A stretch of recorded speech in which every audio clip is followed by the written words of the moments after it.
This is Bob Jackson, a former member of the RAAF for 18 odd years, and I flew with number 460 Lancaster Squadron in England for my tour of duty, and later on I re-enlisted on the logistics branch, related to Gary, and closely a blood relation of Gary's, I can put it that. Is that all right with you? Yes. So I am now 90, going 95 years of age. I've been around close on 100. I think I've seen everything. And this one that popped up the other day is a new one on me. I've never, in my 100 years odd, I've never seen anything quite like it. The Migaloo business, that's a beauty. Well, in the modern parlance, I should say I was blown away, and that was possibly how I felt about it. I could hardly comprehend, because I'd never come across anything quite like that before, and only that I knew the people involved. I would have said if I'd have heard of this sort of thing, I'd have said bullshit, you know.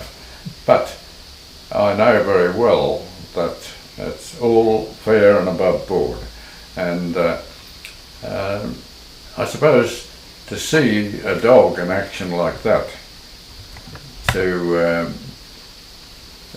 well, it's just beyond our comprehension. We don't understand. We can see it and we can believe it because we're seeing it, but it's almost not understandable how a dog could do that sort of thing. And that's, I think it is, for those who are lucky enough to see this, I can assure you that it's not a touch in any way whatsoever. The whole thing has occurred, and you can believe what you're going to see.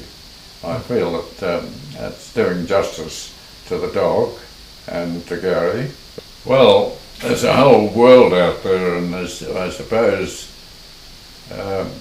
Australia and New Zealand would be one of the few parts of the world where there wouldn't be mass graves of people from wartime situations, small wars, little wars, internecine wars, things like that.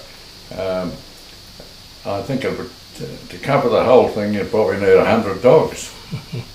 And I'm sure that there'll be work for 100 dogs by the time they wind this up. That's right. It'll be a wonderful thing. Something that's we've never had the opportunity before to investigate along those lines, and it's something new, and it's something that we can rely on, and it'll be used in the foreseeable future as far as I can see. And I think practically every continent in the world could be investigated, because these sort of things have occurred. Virtually covering something, as far as I know, has never been fully pursued.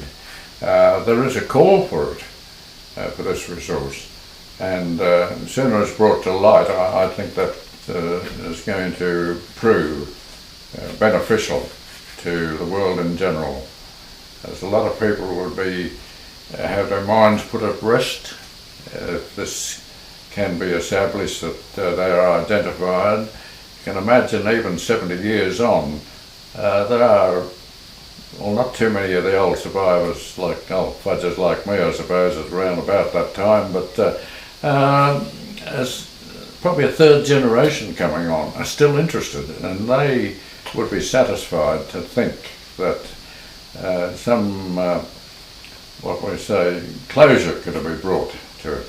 And I think that's wonderful.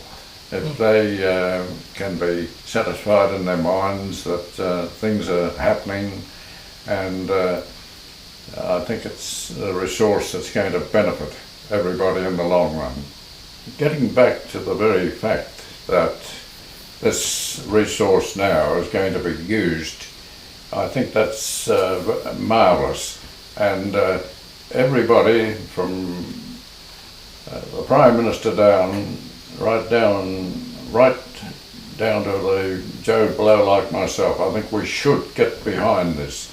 I think it's justified, and I can only ask people out there, look, to support it to the best of your ability.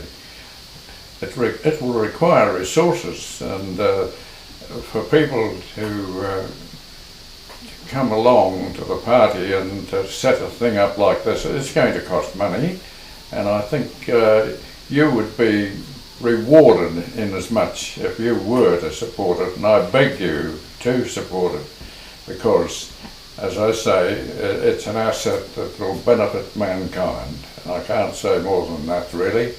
I think that coming from an old bloke's heart like that, I'm sure that you'll take it on board and do what you can to help. They went with songs to the battle. They were young, straight of limb, true of eye, steady and aglow. They were staunch to the end against the odds uncounted. They fell with their faces to the foe.